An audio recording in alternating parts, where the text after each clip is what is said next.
Magandang araw sa inyo mga ka-diary. Para mas maintindihan ninyo ang tinutukoy ko na event sa previous video ko, gumawa na lang ako ng voice-over para sa mga event na sinasabi ko sa previous vlog ko mga ka-diary. Bago ko ay lahad ang ating event, magbibigay lang ako ng konting history kung papaano ako nagumpisa bilang isang video content creator mga ka-diary. May 15, 2022 inumpisahan ko mag-content ng mga laro na mga online games tulad ng Pokemon Unite at iba pang mga online games, pero mas nagastuhan ko ang Pokemon Unite mga ka-diary at doon nakilala ko ang mga naging mentor ko na si Sir Kaiser Plays, na kung saan tinuruan niya ako ng mga basic editing sa iba't ibang editing applications. Dahil din kay Sir Kaiser Plays, natutunan ko rin na mag-layout ng mga photos at videos sa mga iba't ibang social media platform ko. Noon kasi mga ka-diary, hobby ko lang naman ang pag-edit ng video hanggang sa naging passion ko na ang paggawa ng mga content mga ka-diary. Ultimo mga seminar na patungkol sa pag-video editing pinasukan ko na rin noon mga ka-diary, at nagkaroon din ako ng iba't ibang mga diploma sa dinaluhan kong mga seminar na iyon mga ka-diary. Sabi nga ni Kuya Kaiser, kaya gumagawa daw kami mga content creator ng mga contentist para makapag-entertain ng mga tao, hindi para lang magkapera.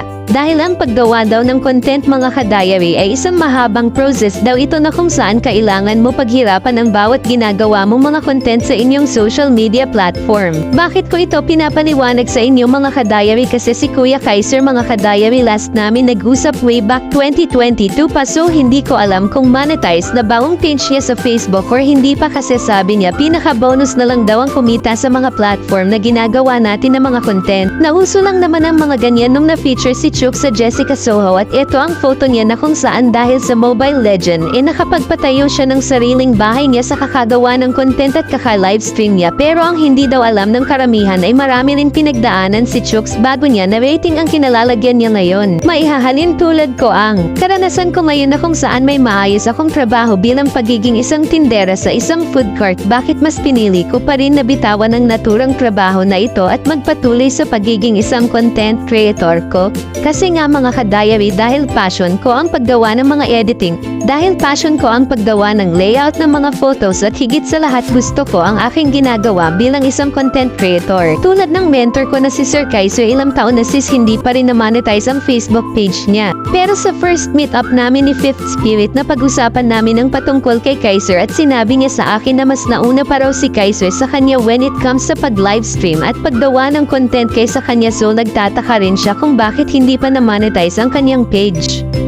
Pero as still mang off this video, ewan ko na lang kung monetize na ang page ni Kaiser, kasi medyo matagal na rin kami nag-usap ni Fifth Spirit about kay Kuya Kaiser Plays. Pero for my part kasi mga ka-diary, case to case basis lang kasi yan mga ka-diary, kasi sa pag-uusap namin ni Fifth Spirit is monetize na ang Facebook niya kaysa Kaiser Plays. Bakit ko nasabi ito? Si Kaiser Plays, graduate siya ng engineering at nagpitrabaho na rin siya that time, pero mas pinili niya pa rin ang mag-stream at mag-content kasi nga passion niya ang paggawa talaga ng content at para makapag-entertain ng mga tao.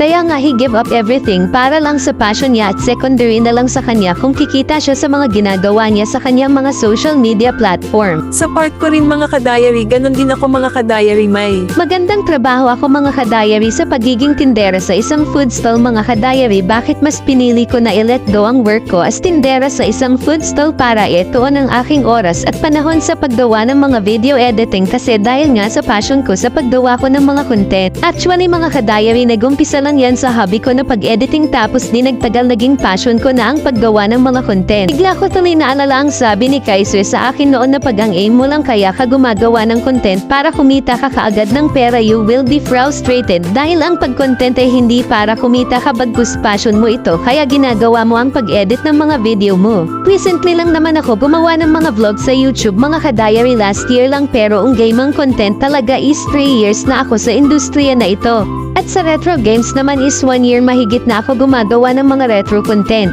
Kaya nga bilang pasasalamat ko sa mga mentors ko sa paggabay nila sa akin, nais ko na mag-pay it forward sa mga viewers nila. Mamimigay ako ng mga retro console sa page nila Fifth Spirit at kaka-computer mo yan.